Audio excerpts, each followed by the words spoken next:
Howdy, folks. I'm Dr. Erica. I am essentially coming here to say hi. How are you? So glad that you're here for the final episode of the year of 2025. This is not the final episode of 2X Labs. It's not the final episode of the Soft Science. Ultimately, I am just looking for a way to cover all the end of the year bases. So this episode you're about to watch is a panel that I did with some other lovely humans about autism and AuDHD and sex. So the audience for this panel was other professionals, but there is a ton of good information in here. So I wanted to share it with you. And I would love to share the other lovely people with you that are featured in this panel. And so I'm not going to do every introduction of every single one of them because that's in the panel itself. So I just wanted to say hi, hello, enjoy this episode, and I hope you all have a good rest of your 2025.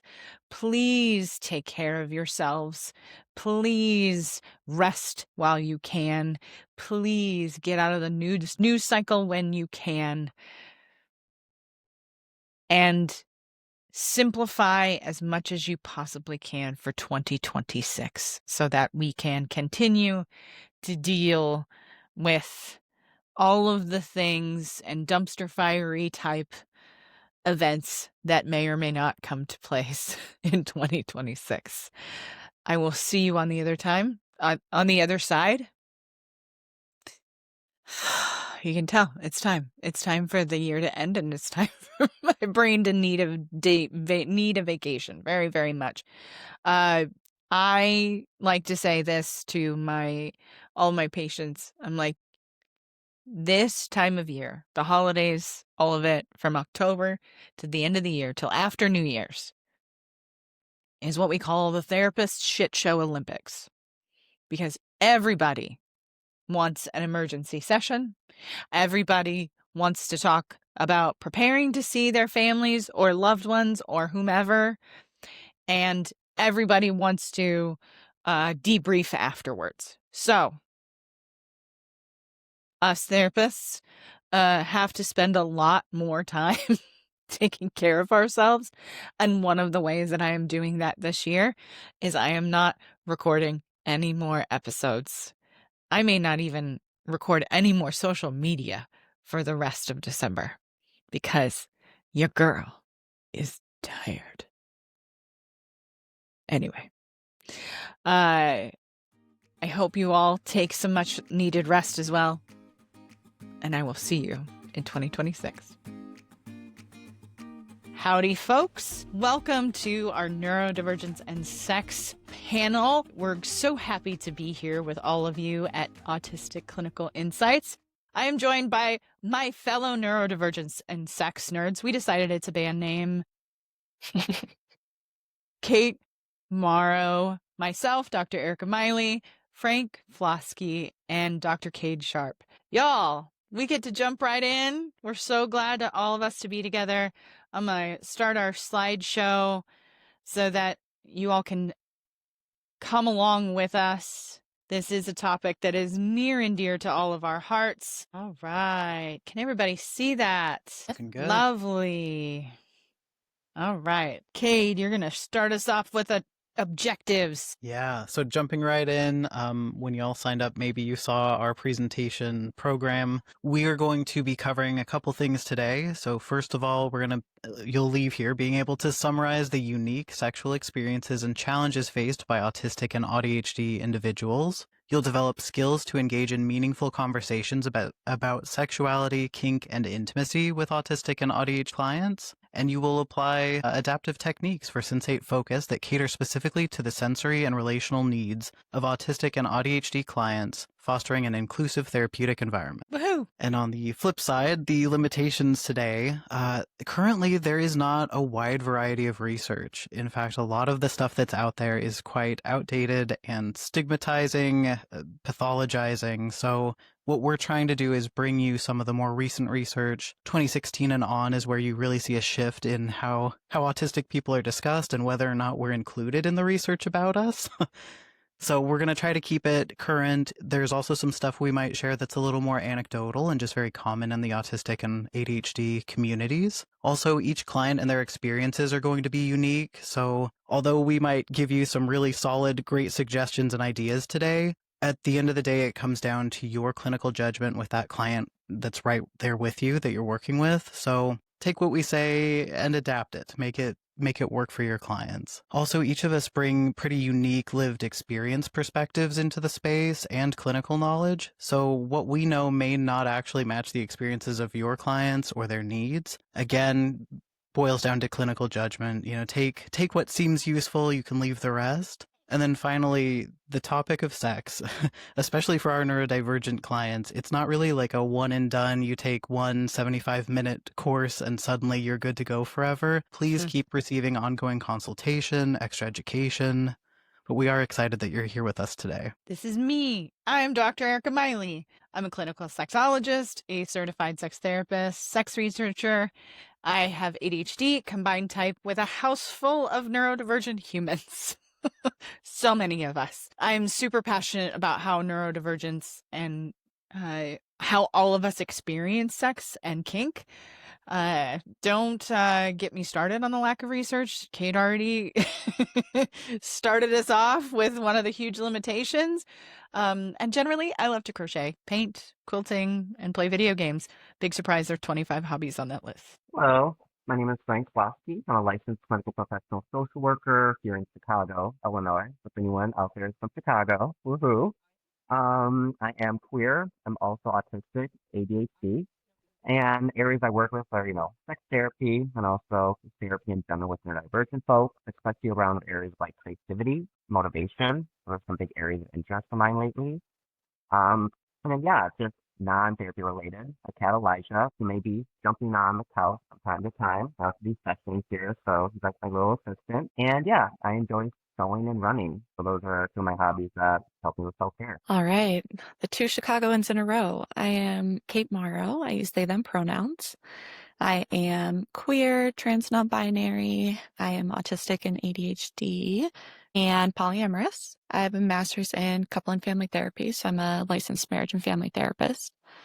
And the work that I do, I'm a relationship and sex therapist, specializing in working with queer, trans, and neurodivergent folks, particularly at the intersections of kink, BDSM, and consensual non-monogamy. And then personally, I am a witchy fiber artist, astrology enthusiast, and forever learning how to be both silly and sacred. And I'm an Aquarius sun, if that piqued your interest when I said astrology enthusiast.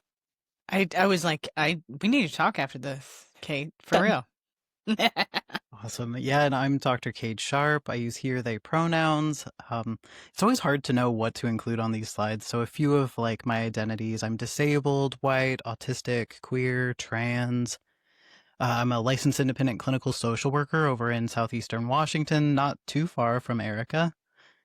I've got my PhD in clinical sexology, and my dissertation was actually on autistic kinky empowerment, so specifically how they feel empowered through kinky activities with partners. I'm ASECT and MSTI certified as a sex therapist, also a child mental health specialist and a registered play therapist supervisor.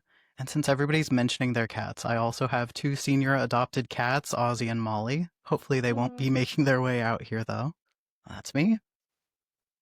I don't, Frank and Cade and Kate, y'all haven't talked about your cats. I have Cooper. He is a 1-year-old kitten who is asleep right next to me on his little heating pad. So, Love it. The cats are present. So today's agenda, we talked a little about the objectives. First, we're going to start with some myth busting. So what actually is true about autistic and ADHD and AuDHD folks and sexuality? Then we're going to move into intersectionality. How do we understand our clients? Are we being mindful about cultural humility? Then we're jumping into the sexual arousal model. So how does arousal actually work? And then we'll talk about neurodivergent sensate focus. What is it? How do we adapt the activities? Right into myth busting. Whoop, whoop. All right. Myth busting. Let's get after it. All right, so getting started, sex is basically the same for autistic and ADHDers as it is for neurotypicals, right? No way. Nope. Otherwise, we wouldn't be here. Many things about sex can be different for neurodivergent folks, and we'll get into it now. And yeah, just like Kate was saying, sex is different for neurotypical individuals compared to neurodivergent individuals. But yeah, one thing to remember is various studies show that autistic adults still exhibit healthy sexual functioning and they still want sexual needs, desires. They want to engage with people in a romantic way or a sexual way. When it comes to some of the myths out there, one of them is that autistic people are into deviant sex. Now, when it comes to deviant sex, what really is deviant sex? I know I put that in quotes because there's still a little bit of issues in how to kind of operationally define that. When it comes to some studies out there, things that I've looked at, they've talked about deviant sex in terms of hypersexuality and paraphilic behaviors. When it comes to individuals with ADHD, for example, they have the hypervigilance of being hypersexual, and this is mainly due to impulsivity, due to dopamine seeking behavior, but it is not a symptom or a criteria of ADHD. So even though we hear this from time to time, you have to really look at the nuances of, okay, if somebody who has ADHD, hypersexual, where does that really come from? Or there's another example when it comes to autistic individuals who are hyposexual or aromantic. Studies do say that there's more of a higher prevalence of an autistic individual being asexual, but that once again is not a diagnostic criteria. There's a lot to that. For example, when it comes to the socialization around dating, around sex, around asking for what you want, a lot of those factors make it difficult to engage in sex and dating in a normative way. But to say that, that doesn't mean that autistic individuals do not want sex, do not want to get their needs met. So when it comes to a lot of myths, you have to really look at what is actually going on. And a lot of it, like we said at the beginning, because there's a lack of research. Or there's research that is done on one population that's extrapolated to maybe the whole population based on maybe only research based on one niche.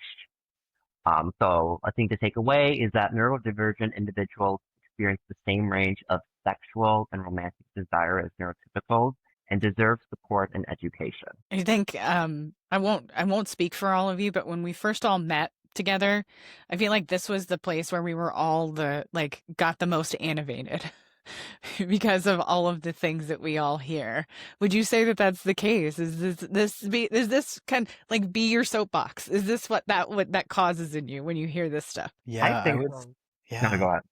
Yeah, I was going to say absolutely. I remember during my dissertation, looking into the old research, and there's something from like the late 80s, early 90s that essentially said therapists should just teach their autistic clients how to masturbate because they will be lucky to even ever do that. And it was kind of brutal. It was like, whoa, that's what they thought of or think of us, Like there's so many ways to express our sexuality, and the researchers really have gotten it wrong for a long time, so that they've just perpetuated those myths. Yeah, mainly based on how to express the sexual needs. I feel like it's where the research kind of goes off the rail because they're assuming it's based on neurotypical normative, ways of expressing it.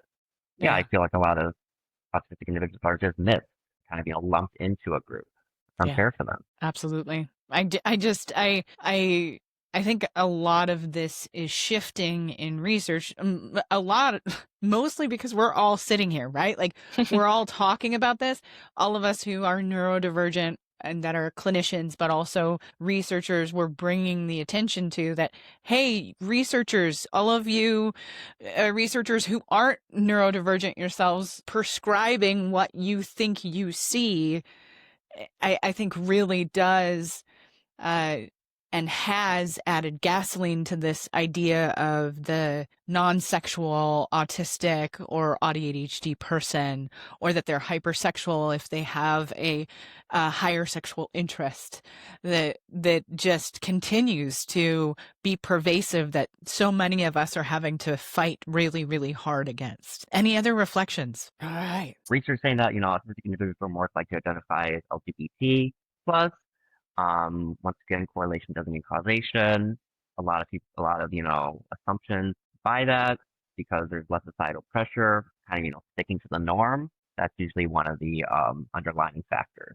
We can chat a little bit more about that. I think one of the other things that we can talk about is, like, I saw recently, I won't call him out directly, but I saw a fairly famous psychologist YouTuber essentially say that if they are screening for somebody who is autistic, that they should be screening them for gender dysphoria. That one goes with the other at such a frequency based on the research that he was talking about, that we should be doing that every time that we're assessing. What do y'all think of that? I just saw the mad face go across everybody's face. That's so interesting with the research piece there. I would be curious to know what that person knows about what it means to be trans or non-cis, because not all of us have gender dysphoria, first of all.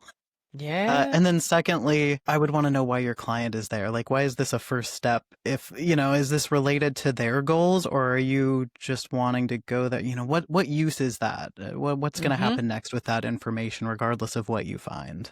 Because for folks who don't know that are listening in, sometimes that diagnosis of gender dysphoria combined with our diagnosis of being autistic ends up with people gaslighting us or denying services.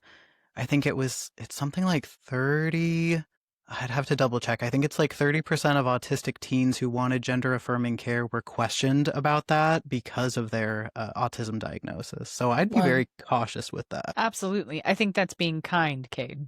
I think that it's, I think it's making serious assumptions about I think your question about what does this person want is the most, every clinician that is listening, you need to ask that question, because I think that goes right into these common myths.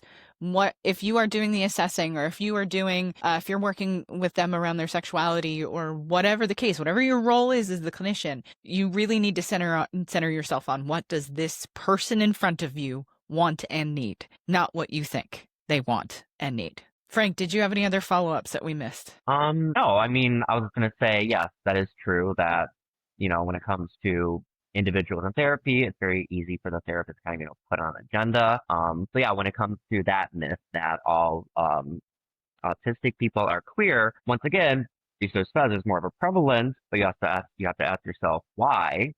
A lot of that comes down to just rejecting societal norms, heteronormativity. So yeah, there's more prevalence of polyamory, other types of, queer relationships, asexuality. But at the same time, just because you may know that is in the research, you don't want to assume that. And also ask yourself, like you said, Erica, why is the client coming into therapy? Beautifully put.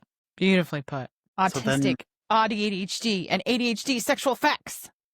Yeah, so we can get into all right, we know the myths, so what's the facts, what's actually out there in the more recent up-to-date research. One of the cool things that we've found over the last 10 to 20-ish years is that autistic people are statistically more likely to be kinky, with the caveat that it also could just be that we're more open about being kinky. So something to consider. But specifically, there are certain kinks that we seem to be more drawn towards compared to non-autistic, non-AuDHD folks. So we're more likely to be into sadism and masochism. We're more likely to be exhibitionists and enjoy things like public play. More likely to enjoy what they call defeat to victory roleplay scenarios. And we're also more likely to be asexual, which we talked about a little bit. And we also tend to masturbate more often than allistic people. We also are more prominent in puppy play communities. And that's an interesting one because the researcher who was doing that study was not looking for autistic folks, but he found autistic folks and then started running like a screener on everyone who was participating and found, oh yeah, these people are predominantly autistic. Yeah. That's And then incredible. yeah, I was like, what an interesting like secondary finding. You're not going Okay. into it to know this, and that's what you end up with. And then the interest-based piece, a lot of us have started explaining autistic and ADHD and co-occurring neurotypes as like interest-based or interest-focused nervous systems. The same might be true of our sex interests. So there was some research that showed that we were more interested in sex when it's interest-driven. So if somehow the sexual activities we're participating in or thinking about or texting about or talking about involve some of our special interests or passions, we're more engaged usually, is what they're finding. Yeah. Checks out. I love that. Now I want to see the study on the pup play and the interest based, and I want to see the crossover, and I want to see all of that research. We need more. We need more. Absolutely. Sensory sensitivities. Yes. So when I think about what is different for neurodivergent folks having sex, sensory sensitivities is the main one that comes up for me. So for each sense, autistic folks, neurodivergent folks, I would say anyone in general, can fall on a spectrum anywhere from hypersensitive, so experiencing it to a greater degree, a higher sensitivity, to hyposensitive, so experiencing less of that sense, needing more stimulation. And each person has a unique sensory profile, including neurotypical folks. Everybody has a unique sensory profile. Sensory profile is essentially, your combination of where do you fall on hyper to hyposensitive on any of our senses. And given that each person has a unique sensory profile, I think this presents some pretty unique sensory experiences and accommodations that can come up with sex. I think it can be challenging, and it can be really fun to play with, which we'll talk about a little bit more later as well. One thing I like to think about when I'm thinking about how sensory sensitivities show up in sex is I have the expectation that like partners will have different sensory needs. It's rare, if not impossible, I would say, to have like the identical sensory profile to someone. And I think with neurodivergent folks, autistic folks, our experiences can just vary so widely. And so knowing some of this, knowing some of your sensory profile, your needs, the accommodations, could be good to talk about that up front or early with the partner to kind of so that you're not having to, in the moment, negotiate something that can feel really difficult. So as we move on to the next slide, just something to consider, reflection question, what sensory needs might you have around sex? Something to think of. Great question. And I have some examples of perhaps how you might. So this little chart for each sense, I just gave a brief example of how it might show up with hypersensitivity and how it might show up with hyposensitivity. So I will just run through those. So for our sense of touch, an example of hypersensitivity could be that light touch could feel painful or distracting.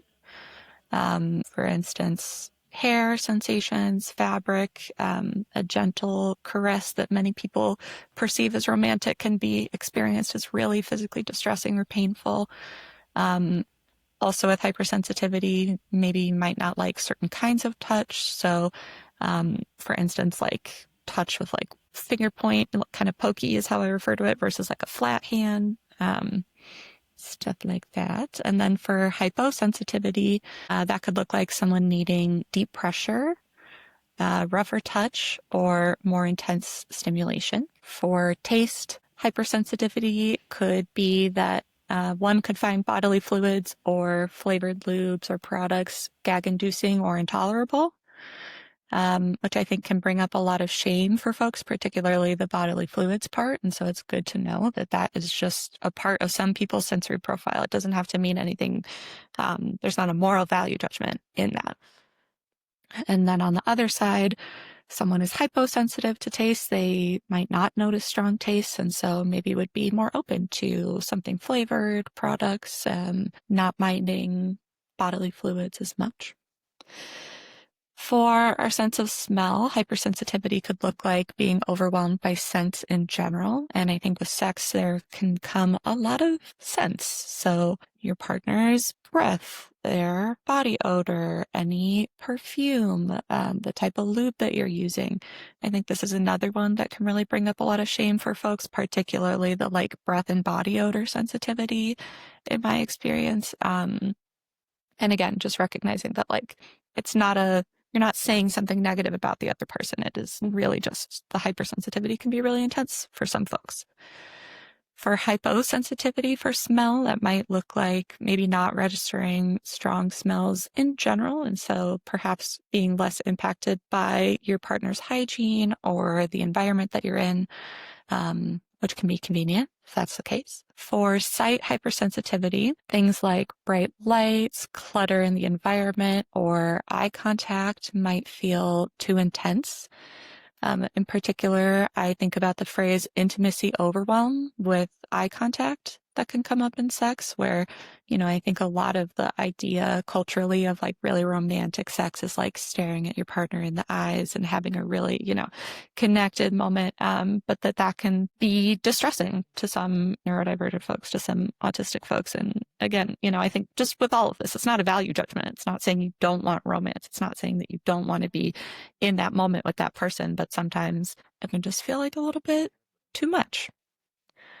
On the other side, for someone hyposensitive with sight, that might look like seeking some extra visual input with sex. So that could look like porn, mirrors, lighting, costumes, filming could also go in there, which again, I think could be fun to play with. For hypersensitivity for hearing, that could look like being distracted or distressed by background noise. So if there's neighbors talking, if the dishwasher is running, if the bed is squeaky in a way that's really freaking you out, all of those things could take you out of sex. For hyposensitivity to hearing, that could look like needing strong sounds like dirty talk, music, moaning to stay engaged in the moment. And then going to proprioception, so that is our body awareness. For hypersensitivity, that could look like feeling really sensitive to feeling off balance, your sense of your body in space. And so that could maybe lead to avoiding certain positions, heads being positioned in a certain way, relative to where other people are at can feel a little bit odd. And then hyposensitivity could look like needing a lot of movement or unusual positions to feel embodied and really in the experience. And then lastly, with interoception, which is our internal signals, hypersensitivity could look like being over-attuned to heartbeat, breath, arousal, all of which can feel really overwhelming, can really take us out of the moment. And hyposensitivity for interoception might look like difficulty noticing arousal or orgasm buildup, which can be, difficult for the person. And so folks that experience that could benefit from external cues, perhaps. So these are just one example for each, but I hope it has sparked your mind to kind of be thinking about how this might show up for clients, and hopefully you're thinking about how it shows up for you, and something good to think about. We're going to talk about it more here in a minute, but all of these that you were listing, Kate, I was like, wow. No wonder we're going to be talking about kink and how people can predict things. For those of us who are neurodivergent, trying to navigate all of our sensations. Yeah, so we've touched on it a little bit already, but for folks who aren't familiar, queer people are twice as likely to be autistic as heterosexual folks. Trans people are anywhere from 3 to 6, and I think one study was even as high as 9 times as likely as cisgender people to be autistic. And then we don't have great stats on folks who are racialized because there has not been good assessment methods, good ways of self-identifying that are believed by providers, a huge lack of research around those communities. So our Black, brown, and other racialized people, we don't know exactly how prevalent it is to be autistic. We have some guesses, but really depends on the research and what country they're in and what the views of autism are there. But as you're Yeah. working with clients who are part of some of these communities and groups or hold these identities, it's really important to know that you might be working with someone who's autistic, ADHD, AuDHD, and kind of keeping that in the back of your mind. You don't have to like assess every single person for it. You know, it's not that vital to know it right up front. But as you learn about them and you learn their stories, and if you start to notice some of that, the common narratives that we share could be useful to go there with them, especially if they're coming to you for anything relating to sex. You know, if you're hearing a lot of sensory stuff, if you're hearing sex just isn't interesting, if you're hearing the eye contact is hard, or communicating about it, or the lead up to it is tough, like looking at that through a lens of, oh, might this be someone who's autistic or AuDHD or ADHD or some other form of neurodivergence? Anyone have anything to add on that? Yeah, I think just kind of chiming in on, experiences working with clients that might have some of these intersecting identities, and that are autistic, ADHD, neurodivergent.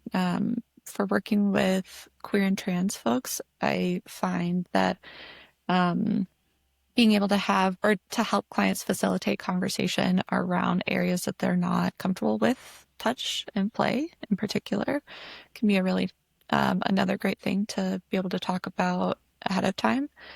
And I think with sex therapy specifically, another thing that I see come up pretty often is navigating body dysmorphia with trans folks. So maybe particular types of touch, areas, like I mentioned earlier, and addition to like words for body parts or activities. Some people can have really strong like body reactions or feelings about the typical language that we use. And so, knowing if your partner wants you to call it their clit or their cock will make a big difference for the experience of the moment. Yeah. And then, oh, sorry, you want to jump in? Yeah, I was just going to say that's a great point. And, as we talk culturally too, like if we know that these intersections happen quite often, get culturally competent, know how to bring up topics like what you're talking about, that can be a tough one to bring up even in session. So learning the ways to talk about those things. If you have someone whose family is from Mexico and they are all Catholic, you might approach sex therapy or topics, discussing sex a lot differently based on the religious aspect, or that they're from Mexico. How would we adapt our style to suit those needs too? Yeah. Yeah, absolutely. And another part of, intersectionality that I like to think about with neurodivergent folks in particular is disability as well. Because I feel like that is another thing that can often be intersecting with the identities that we've been talking about so far. And I think in working with disabled folks in sex therapy, I think in general, but in particular, I try to have a pretty broad focus on like clear communication and again, conversation ahead of time about, what accommodations might someone need, what positions or activities might not be accessible, what might a person need in a moment that might not be standard, perhaps. And I think, sometimes I think I have heard that sometimes talking about accommodations needed for sex is like not very sexy or can kind of like turn you off or the other person off is sometimes a fear. But I think that attention to accommodations needed for sex is very sexy because, when you're having these kinds of conversations, especially ahead of time, you're setting yourself up and your clients up, hopefully, for way better sex, which I love. Yeah. Yeah. And it's like, it's vulnerable to have those conversations, which can be sexy in its own right too, Yeah. And Absolutely. knowing and being that attuned to yourself and knowing your needs and getting to know your partner's needs that deeply. It's so interesting that a large part of society would say it's not sexy when so many of the foundations there are what we generally consider sexy or attractive. Yeah, absolutely. Here we go. Kink and BDSM. Yeah, my fave. So, as we mentioned earlier, autistic, ADHD, neurodivergent folks are more likely to be kinky or to identify as kinky openly, perhaps. And there's some ways that I see neurodivergence showing up and kind of intersecting with kink and BDSM in particular. First one, of course, being sensory seeking. I think with kink and BDSM, there's such a lovely opportunity to use sensory profiles for play.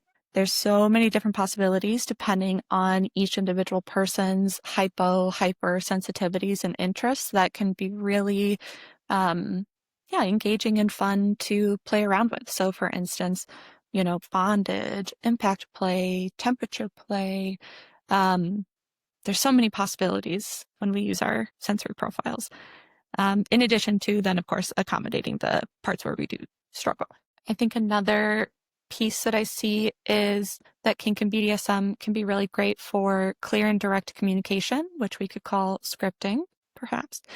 For autistic folks, scripting ahead of an experience is often really helpful for mentally preparing, just kind of getting yourself in the headspace for something. So why not sex? I think that scripting, negotiating a scene perhaps could allow for more of a felt sense of control and understanding going into or experiencing a sexual experience. In addition, the process of negotiating a scene or just play in general can really help folks better understand their needs and actually request accommodations. Like I mentioned earlier, rather than like in the moment, which can be more difficult, especially to kind of make those asks that might feel a little vulnerable or scary. And lots of folks find having time to mentally prepare for sex very helpful. Knowing that that is like on the table or the plan can kind of help you get into a good headspace rather than, we have a hard time with transitions. The hard transition from regular life to, and now we're having sex just sometimes does not work. I would say often does not work. So we love a good scripting moment. And then going along with that, I think I see a lot of benefit to having really clear expectations. I think, kink and BDSM play relies a lot less on assumptions and social norms, and that can be really beneficial, especially for folks who perhaps struggle with understanding, what are the like normative assumptions that go into we are having a sexual experience and what does that mean? In addition, I think power exchange dynamics can provide clear roles for sex, whether that's like broadly in general or for a particular like scene or play. And we love a clear role. We love knowing the rules, so to speak. And then also I think safe words are great, just in general. I really like the stoplight system. So green for good, more, yellow for, whoa, hold on a minute, maybe not, and red for hard stop. We need to be done in this moment. I also find a lot of benefit in like a predetermined hand or nonverbal signal for if speaking becomes inaccessible during sex. So for instance, like a certain type of tap, or I think just an easy like can be great, especially for general anxiety around communication and sex. I think sometimes it can be hard to just like say the thing that we're really feeling or the thing that we're really wanting in that moment. And for the record, we can utilize all of these strategies outside of kink as well. I think they just broadly apply. I think those are great points. And especially with that like safe word piece or the stoplight system, it provides a lot of safety when you go into those environments and you already know what your partner or partners expect of you and how they're going to tell you if you're out of bounds or it's not working for them anymore, or they're no longer interested. You don't have to worry so much that later they're going to go, well, you didn't read, you couldn't tell my expression was saying stop, or that I didn't really like that, or when I sighed, that meant to end it. It's very clear. So I think there's some benefit to us even introducing kink to clients that may not be there yet, introducing it gently and at their own pace, but letting them know there's more out there. They will everybody who's involved is so much less likely to be blindsided by something. Not only just an event, but like what you were saying, Cade and Kate, like the idea that, oh, that I didn't get the facial expression right, or maybe I even lost my ability to, I'm overwhelmed by this experience, or overwhelmed in positive ways around this experience. So I've lost maybe some ability to speak. So being able to predict or understand what's going to happen next and just provides a lot of safety for everyone involved. Absolutely. I just want everybody to be kinky. That's all. That's just sexual trauma. Yes. So pivot here. Bit of a less fun topic that I think is unfortunately really important when we're thinking about the intersection of neurodivergent folks and sex. So the statistic up at the top, around 70% of autistic adults of any gender report experiencing some form of sexual assault or interpersonal trauma, which is high. And there's a lot more data on autistic women. We can have feelings about that. Stats there are between 60 to 90% of adult autistic women specifically report experiencing sexual assault or interpersonal trauma, which is hard. As I was looking up stats, that was hard for me to read, to be honest. And I think it's just something that we don't talk about very often. And unfortunately, I'm of the opinion that we should assume sexual trauma as the norm for neurodivergent folks and not the exception. You know, seeing these stats, it is more rare to not have experienced a type of sexual trauma or interpersonal trauma. So I think it should just be something as clinicians that we keep in the back of our mind. Because it also might be something more difficult for clients to talk about. And even without knowing specifics about, you know, any particular incident of abuse or trauma, I think just kind of having a general awareness of how someone having experienced a trauma related to sex might show up can be really helpful for us. So a couple that I think about specifically are, first of all, masking in sex. So I see this super frequently, super common, especially I think when folks are used to dissociating from their body in their day-to-day, which again, I think unfortunately can be kind of more of the norm than the exception, because I think culturally we are very socialized and conditioned to just like shove away, dissociate, body distress, especially sensory sensitivities and how that might show up. And so, you know, when we're in the habit, not by choice, obviously, but when we're in the habit of dissociating from our body in our day to day, I think it makes sense that then it would be difficult, or it would be a similar energy when it comes to sex as well. Sex can be really easily activating. I think it holds a lot of meaning in a lot of different ways for folks. And so, you know, when we might be activated in a sexual experience, that could make it more difficult to speak up, particularly if we go into freeze or fawn. One way that this might show up could look like pretending that your sensory sensitivities aren't real, aren't happening, aren't impacting your experience. This is a really big one that I hear with clients, particularly the like hypersensitivity to smell. I hear often that folks really try to like not be bothered by their partner's body odor or by their breath because they don't want to care. They don't want it to matter to them. But at the end of the day, it's still a thing impacting their experience. And, you know, like I said earlier, I think being able to walk through with clients that our sensitivities, our needs, you know, the way that things show up in sex are not personal. Like it really doesn't have to be, we place a moral value judgment on that, but that it is just, it is what it is. It's a part of our experience.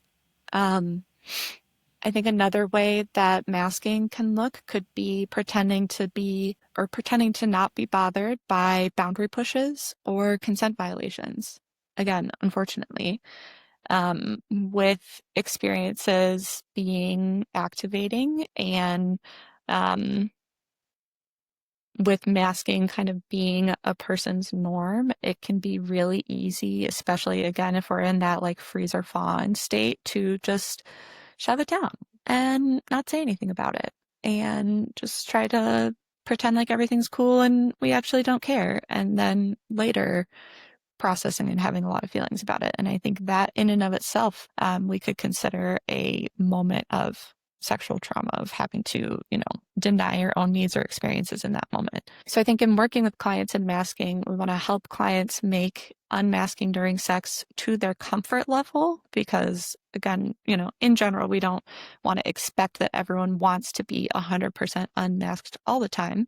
But to their comfort level, we want to help them make unmasking as easy as possible. So, again, relating to the previous slide around like the benefits of having discussions before sex for clear communication and expectations. If we have like a solid idea of the experience we're going into, if we have a solid idea of our likes and dislikes, our sensory profile, as well as that of our partner, and we have a solid system for how do we navigate in the moment if something is happening that one of us isn't super into, I think that can really help decrease the masking that comes up during sex. And then I think it's just beautifully put what you're saying, Kate. Seriously, I don't know about the rest of you, but I'm kind of curious. I notice when I'm working with people around masking and they start to understand where masking is throughout their life, I have found that many of my folks, that's when they start to understand maybe they were experiencing a sexual assault. Yeah, definitely. Yeah. And with that, I find it helpful to discuss consent specifics with all clients in general. Yeah. So in this moment, we're talking about neurodivergence, but I think culturally we can kind of assume that we're on the same page around what consent means and how that shows up in sex. And I think in practice, that is often not the case. And so in discussing consent specifics with clients, we want to help promote a sense of sexual empowerment and autonomy in our clients. Something that I like to say to my clients a lot is, you're in charge. You're the boss of your own body during sex. And Absolutely. often it cannot feel that way. So I think helping clients kind of build up that sense of sexual autonomy can be really helpful. Specifics, I like to explain that anything other, or to kind of have we try not to assume in general, but I think a helpful assumption can be that anything other than a hell yes is a no. I think this is another area where everybody, but I think probably autistic folks in particular, could struggle with understanding the nuances of what someone else might be saying.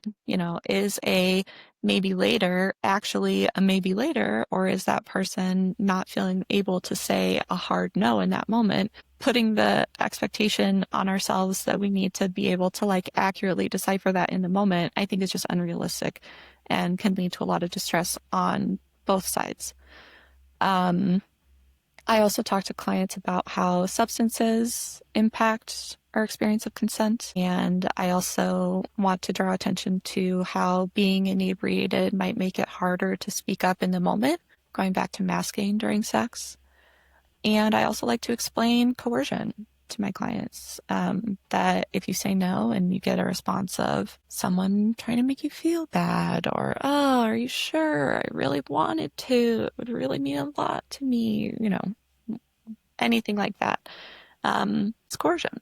And I think I have found that folks don't often think about it in that way. Absolutely. Any thoughts on consent before I go on? I mean, everything you've said is super accurate, and I think attendees, you're going to notice that like this weaves into everything that we're talking about today. Yeah, absolutely. So last piece of working with sexual trauma in sex therapy with neurodivergent folks that comes up for me often is understanding triggers. So helping clients being able to, first of all, notice, and second of all, track what experiences activate them. Could be related to past trauma, sensory sensitivities, masking, consent, whatever. I think often just literally like recognizing that it is happening is the first step. After the fact, first of all, and then in the moment, I feel like is a different step to be able to recognize when you're activated, or perhaps experiencing a trigger. And so I really like to normalize with clients taking and asking for a break or a breather during sex. I think that can be something that can feel awkward for folks to ask for or to implement.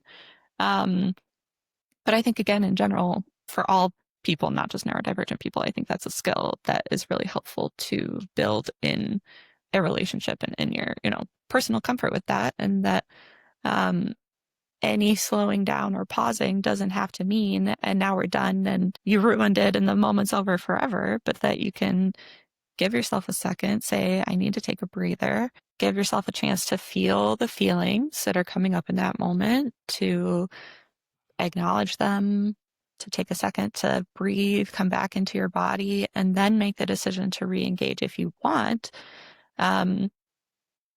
Can be really useful. I think sometimes when we think about how triggers might show up with sex, there can kind of be the assumption that like, well, if you recognize that you're triggered in sex, then that just needs to be like a hard stop and then you're done, which can feel really threatening to folks, or scary. And so also normalizing that like you can have an experience of being triggered and then still want to go on, and that is also okay, that it's really, about that like personal autonomy. And just reminding clients in general that they're allowed to ask to slow down, to shift gears, to stop a particular activity, or to stop altogether. Is another one that can feel difficult, going back to masking again. And then with triggers, I think another last place that I see this show up a lot is deconstructing learned narratives with clients around shame and sex and how that might activate or trigger us in a moment. I think particularly around like religious or cultural scripts and expectations is something that I hear come up for clients pretty frequently. And so just being able to help clients kind of understand what is going on for them in those moments where sex is not as fun and hot and easy and effortless, but that can be a part of the experience and it's okay. Absolutely. On to ethics. Yeah, I know the theme this year is diving deeper, so we don't have to go a ton into ethics. I'm sure most people are pretty familiar, but I just wanted to point out 4 main ones that I always consider when I'm doing sex therapy and things relating to sex, like discussing it, working on skills, whatever they need to do. The first one is keeping in mind a client's right to self-determination. So client autonomy goes right back to the consent piece, really, making sure that your client is kind of in the lead here, gets to decide what does or does not get discussed. You're of course able to ask questions, but if they're not wanting to go to a certain topic ever or yet, we've got to respect that. If their goals are things that we wouldn't necessarily want for ourselves, we still have to respect that. And then on the flip side, if our goals for that client do not match what they want, we should respect what they actually want. If you have a client who comes in and says that they're an autistic 22-year-old and they haven't had sex yet, we don't just jump in and go, oh, we should sign you up for a dating app. Like, let's plan around how to get you a partner so that you can have sex. If that's not what they're there for, that's okay. We want to go with their goals. Maybe they're coming to you because they want to work on like getting into a certain college. The second piece is cultural humility. We already talked a little bit about intersecting identities and how important that is, but my key takeaway here for cultural humility is to really prioritize learning from lived experience and your client's lived experience. So even if they're describing something that you're like, I didn't know that was physically or mentally possible, believe your client first and foremost, and go out and get some consultation or research, others who have had similar experiences. See what that's like for them so that you're better prepared to support them. The third piece is clinician skill set. So first of all, how are you approaching the conversations you're having? Or if you're more of a play-based or somatic-focused therapist, how are you deciding what you do with that client? Who might you need to bring into the fray with certain clients? Sometimes when we're working on sex-based things, there are a or many partners that may need to come into the therapy room to know how to better support that client, where our role shifts from maybe educator to more of like a mediator. It really depends. And it depends on your role and your therapeutic philosophy as to how many people you involve, who you involve, when you involve them, which leads to that final piece for the skill set. The when is not just when we build skills, it's also like when we do or when we utilize our skill set. When are we maybe providing education? When are we just allowing space to process? When are we bringing up a different modality or technique that we could try with the client? When are we approaching certain topics and just really paying attention to that client and what they say their needs are? And then finally, referrals.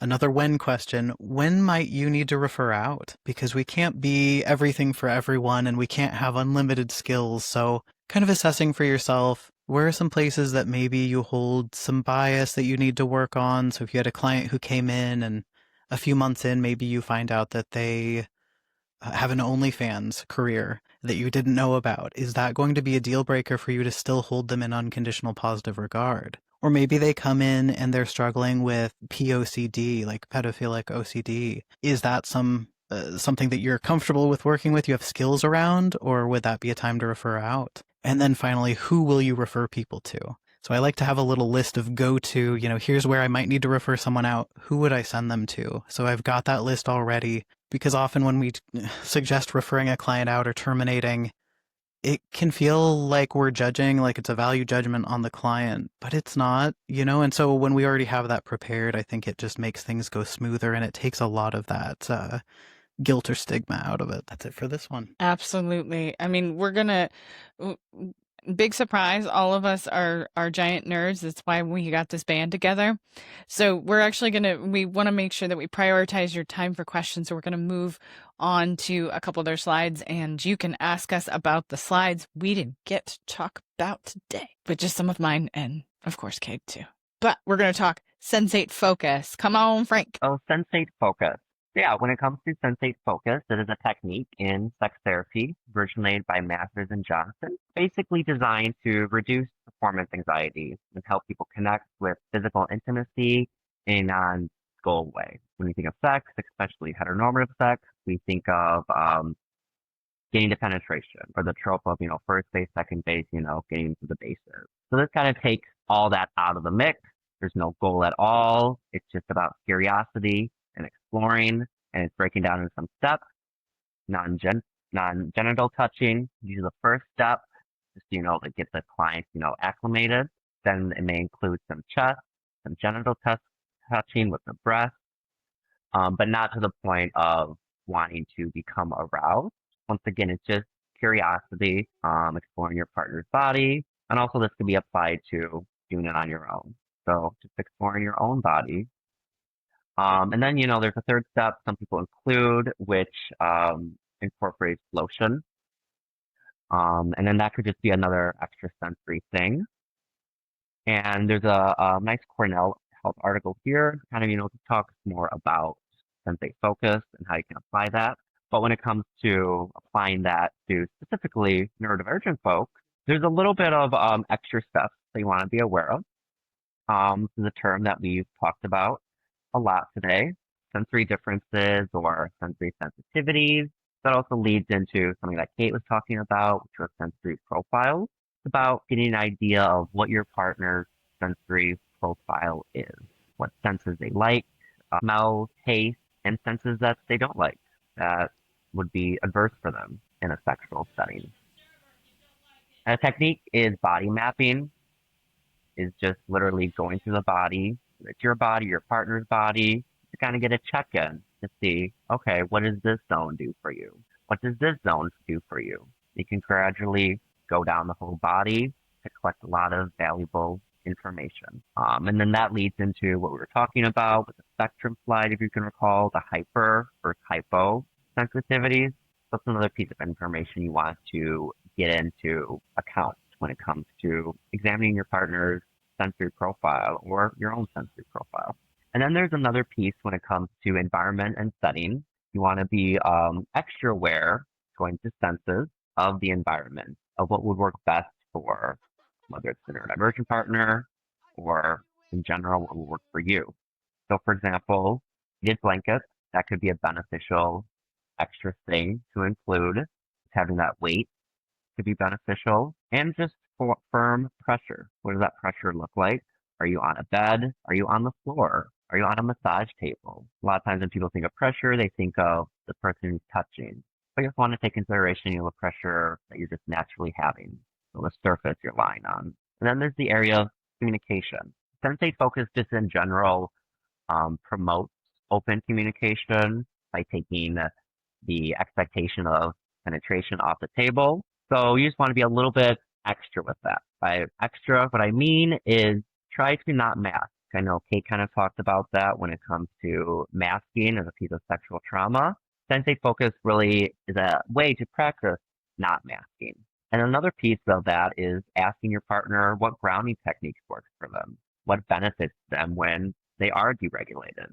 Because also this is a practice in managing your partner's deregulation and how can you help co-regulate that partner. Another piece to take with this whole thing is just to slow down, avoid rushing. Once again, Sensate focus employs that, but I feel like you need to, once again, be a little bit extra with that when working with neurodivergent individuals, whether it's a mixed neurotype partner or they're just both neurodivergent themselves. And then all these can be applied to doing it with yourself or with a partner. I believe Sensate focus was originally constructed to be a partner-based activity, but I think this could be a great opportunity to explore your own body if you don't have a partner. Also, a word that Kate brought up was interoception. If you're doing this on your own, it could be another technique in a way just to learn more about your body and what it wants.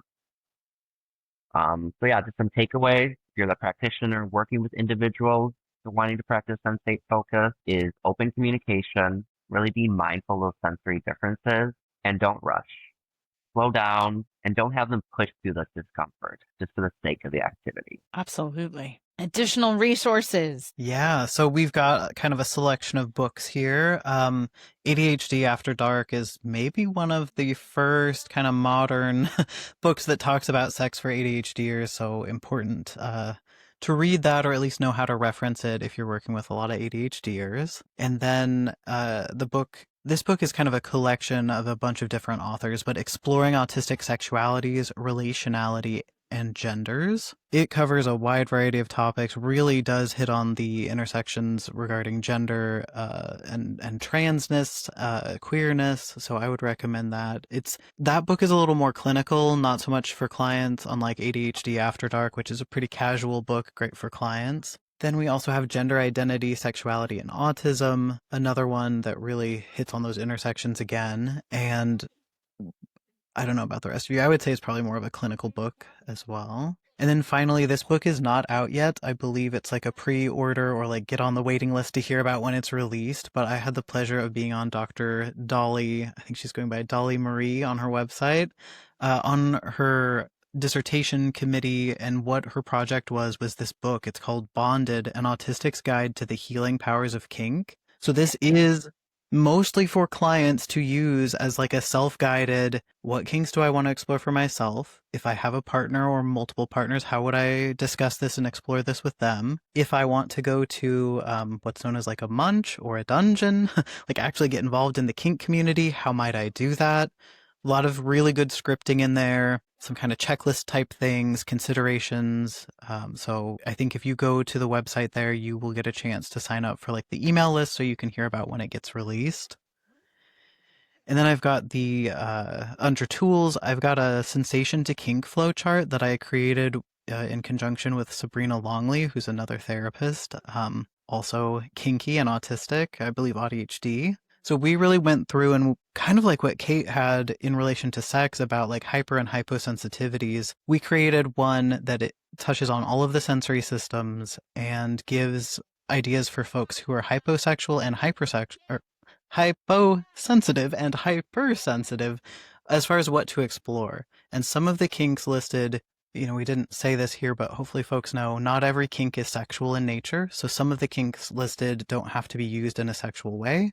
And then some of the kinks are definitely more sexual in nature. So it's like got a good mix for people to have some prompting to explore some new things. And then finally on this list of resources, we've got Thrive, which is a virtual BDSM and mental health conference. The neat thing about Thrive is it's usually pretty low fee. It has both a professional track and a track for like everyone who just wants to attend and learn some cool things. The presenters all have lived experience as kinky folks who are neurodivergent. And so you get to meet a lot of people, hear a lot of stories from many different like walks of life and experiences. And yeah, a very welcoming community. So I would recommend folks check that out, if not for them, for their clients. Okay. Um, Let's see. Hold on. We're supposed to have other things. Yeah, just two more. Yeah, this is just a brief view of like one of the freebie pages from the flowchart. So this has a little selection of a bunch of different ideas and sensory sensations. So if you're someone who really likes exerting pressure, then you'd pull up this and you'd check out like what are some kinky options? Maybe you should try out pedal pumping. Maybe you should do some crushing role play. Maybe you're into spanking, like giving the spanks. So you can see every sensory system is touched on. Here, this is just a selection of a few, but if you want to go in and get your copy, the clinical use version, we're discounting it by 10% for ACI folks in November. So the code is ACI10. And that's it for this slide. All right. So just to close us up, just want to end us on a note of play. I think in general with sex therapy, I like to center around play and just having fun with the experience, with some struggles sometimes around maybe communication differences or having a hard time knowing what you like. I really try to help encourage clients to foster an attitude of just like curiosity and exploration. We don't have to completely know everything that we like and for sure don't like. And it's just kind of releasing some of that like pressure expectation and encouraging our clients and ourselves, I would say, to play a little bit. And that's it. Fantastic. Thank you so much, folks, for sticking around with us all the way through. If you would like to see more from any one of us, Kate, Erica, Frank, Cade, there's lots of ways to get in touch with us. We'll make sure that they have contact information for all of us. So if you have any questions, now's the time. And thank you from all of us in this neuro sex. We need a good band name. Neurodiverse sex band. I don't know. Like it just needs to be like a rad band name. But either way, y'all hit us up with any questions you got.